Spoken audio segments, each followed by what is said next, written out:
வணக்கம். இன்னைக்கு நம்ம பார்க்க போகிறது ரிஷப ராசியில் பிறந்தவங்களுக்கு. ரிஷப ராசியில் பிறந்த கார்த்திகை நட்சத்திரம், ரோகிணி நட்சத்திரம், மிருகசீரிட நட்சத்திரம். இந்த 3 நட்சத்திரத்துக்காரங்களுக்கு இந்த வருஷம் மார்ச் 29, 2025 திருக்கணித பஞ்சாங்கத்துக்கு சனி பயிற்சி ஆகுதுன்னு கேள்விப்பட்டிருப்பீங்க. மொத்தம் சனி 2 விதமாக சனி பயிற்சி ஆகுதுன்னு கேள்விப்பட்டிருப்பீங்க. ஒரு சிலர் திருக்கணித பஞ்சாங்கத்தை ஃபாலோ பண்ணுறவங்களுக்கு இந்த திருக்கணித பஞ்சாங்கத்தின் அடிப்படையில் சனி பயிற்சி ஆகிறத நீங்கள் ஃபாலோ பண்ணுவீங்க.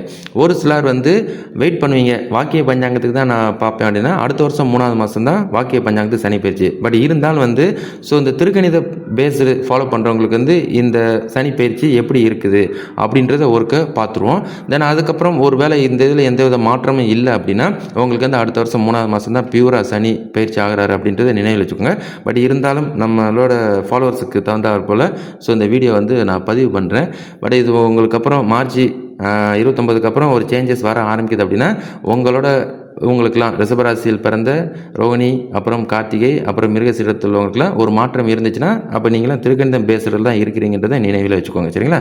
அப்போ சனி ஆல்ரெடி ராசிக்கு 10ல் கர்ம சனியாக இருக்கிறார் இப்போ வரைக்கும். அப்போ இந்த ராசிக்கு 10ல் கர்ம சனியாக சுப மற்றும் அசுப பலன்களை உங்களுக்கு தொழில் ஸ்தானத்தில் இருந்து உங்களுக்கு ஏகப்பட்ட விஷயங்கள் கடந்த 2.5 வருஷத்துல மாற்றி உங்களுக்கு வணங்கியிருக்கலாம். பட் இப்போ அதுலேருந்து ஒரு ரிலீவர்.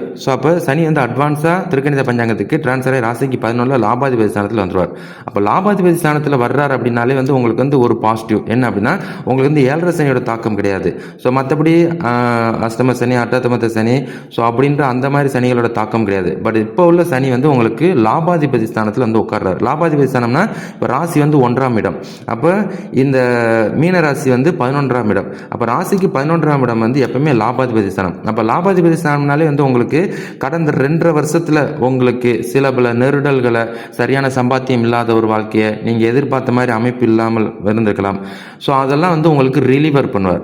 அப்போ இது வரைக்கும் உங்களுக்கு எதுவுமே செய்ய முடியல, இதோட கூட்டமாக இருந்தோம் அப்படின்ற ஒரு விஷயத்தில் உங்களை ஒரு தனித்தன்மையை உங்களை இதுக்கப்புறம் தனித்து வேலை செய்வோம், தனித்து செயல்படுவோம் அப்படின்ற ஒரு ஆப்ஷன் உங்களுக்கு ரிலீவர் பண்ணுவார். அது ஒன்று. அதுபோக உங்களுக்கு இதுக்கப்புறம் இதுக்கு முன்னாடி மந்தமாக இருந்திருக்கும், தொழில் ஸ்தானத்தில் மந்தமாக இருந்திருக்கும், சரியான தொழில் இல்லாமல் இருந்திருக்கும், வியாபார நிலை, அதுபோக கடன் சார்ந்த விஷயங்களில் மாட்டிக்கிட்டு முழிச்சிருந்துருக்கலாம். எது செஞ்சாலும் தடை தரங்களாகவே வந்திருக்குது அப்படின்ற ஒரு கூட்டம் மறுபடியும் ரிலீஸ் பண்ணுவார். ரிலீஸ் பண்ணி லாபாதிபதி ஸ்தானத்தில் வந்திருக்கிறது. இதுக்கப்புறம் உங்களுக்கு சுறுசுறுப்பாக உங்களை செயல்பட வைக்கிறது.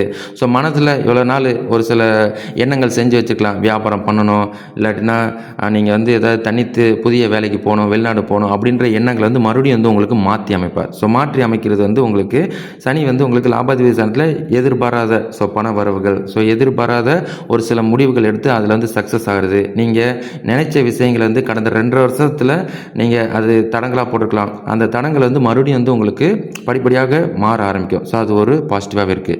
மற்றபடி கவர்மெண்ட் சார்ந்த விஷயங்களில் ஏதாவது பிரச்சனைகளில் இருந்திருக்கலாம். அந்த பிரச்சனைகள் உங்களுக்கு ஒரு முடிவுக்கு வரும். வேலை செஞ்சுட்டு இருந்தவங்களுக்கு ஒரு போஸ்டிங், ப்ரொமோஷனுக்கு இது வரைக்கும் எதிர்பார்த்துட்டு இருந்திருக்கலாம்.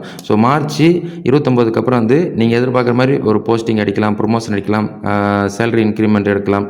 நீங்கள் நினச்ச மாதிரி அடுத்த கட்ட முயற்சிகளுக்கு போகிறதுக்கு உங்கள் ராசிக்கு இந்த சனி பயிற்சி உங்களுக்கு ஒத்துழைக்கும். அதுபோக இது வரைக்கும் நீங்கள் ஒரு சில கடன் சார்ந்த விஷயங்கள், அவமானம், ரொம்ப இழுத்தடிச்சிருக்கலாம். நல்லா கரெக்டாக கட்டன் ரேட்டாக இருந்திருப்பீங்க.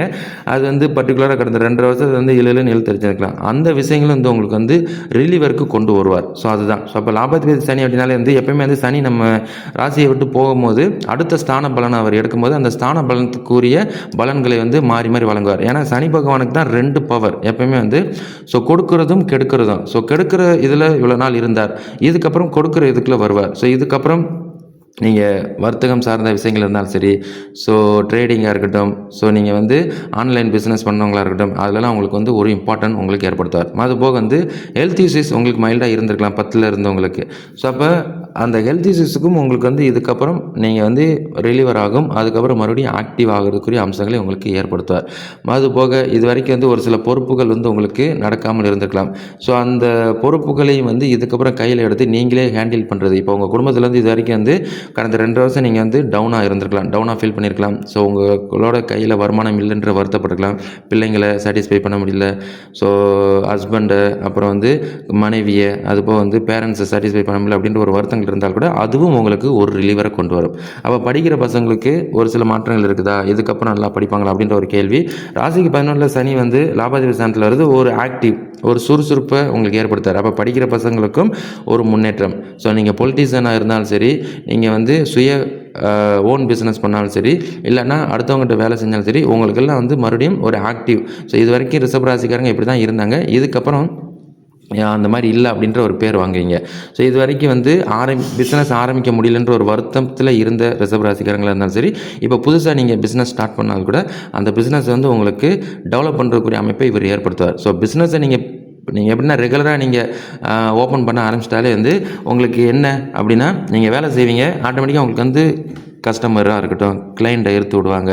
ரெகுலராக வந்து உங்களுக்கு இன்கம் பேஸ். இப்போ வந்து நீங்கள் வந்து மினிமம் 1000 வெள்ளி, 2000 வெள்ளி, 3000 வெள்ளி, 10,000 வெள்ளி சம்பாதிக்கிறீங்கன்னா அதை வந்து உங்களுக்கு ரெகுலராக அடுத்த ஒரு 2 வருஷத்துக்கு இவர் ஏற்படுத்துவார். ஸோ அதுதான் வந்து உங்களுக்கு பாசிட்டிவ். ஸோ அதுக்கப்புறம் வந்து உங்களுக்கு வந்து ராகுகேது பயிற்சி, ராகுகேது பயிற்சி, குரு பயிற்சி அப்படின்னு ஒன் பை நடக்க போகுது. அப்போ இந்த வருஷத்தில் தான் 3 பயிற்சி ஒன்று போல் நடக்குது. அந்த 3 பயிற்சியில் வந்து இந்த திருக்கணித பஞ்சாங்கத்துக்கு தான் கொஞ்சம் அட்வான்ஸாக வந்து சனி பயிற்சி ஆகிறாரு. அப்போ அதுக்கப்புறம் ஏப்ரல் 27 ராகுகேது பயிற்சி, அப்புறம் மே 11 வந்து குரு பயிற்சி அப்படின்னு ஒன் பை இருக்குது. ஸோ ஒவ்வொரு பயிற்சியாக ஒன்று ஒன்றா பார்ப்போம். இப்போ வந்து உங்களுக்கு நல்ல நேரமா அப்படின்னு கேட்டால், உங்களுக்கு வந்து லாபாதிபதி ஸ்தானத்துக்கு சனி வந்திருக்கிறது ஒரு நல்ல நேரம் ஸ்டார்ட் ஆக போகுது. சரிங்களா? ஸோ ஒரு வேலை உங்களுக்கு அம்சங்கள் எதுவும் மாறல அப்படின்னா அடுத்த வருஷம் 3ஆவது மாதம் வரைக்கும் நீங்கள் வெயிட் பண்ணணும், வாக்கிய பஞ்சாங்கத்துக்கு சனி பயிற்சி ஆகிற வரைக்கும். மற்றபடி இப்போதைக்கு டைமிங் நல்லா இருக்கான்னு கேட்டால் நல்ல நேரம் ஸ்டார்ட் ஆக போகுதுன்னு நினைவில் வச்சுக்கோங்க.